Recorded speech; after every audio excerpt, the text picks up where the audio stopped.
అది బాణుడు భగభగా మంటున్న వేసవికాలం. దాహంతో అలమటిస్తూ ఒక కాకి నీటి కోసం ఊరంతా వెతకసాగింది. ఆ కాకికి కొంత దూరంలో ఒక కుండ కనిపించింది. ఆనందంతో కుండ వద్దకు వెళ్ళి చూడగా ఆ కుండలోని నీళ్లు అడుగున ఉన్నవి.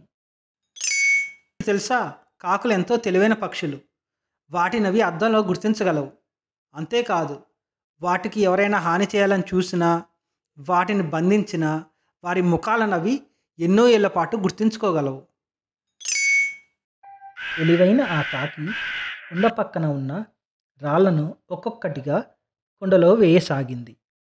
కొన్ని రాళ్ళు వేయగానే కుండలోని నీళ్లు పైకి వచ్చెను. ఆ కాకి ఆనందంతో నీళ్లను త్రాగి దాని దాహం తీర్చుకుంది. ఇలాంటి మరిన్ని వీడియోస్ కోసం లైక్ చేయండి, సబ్స్క్రైబ్ చేయండి.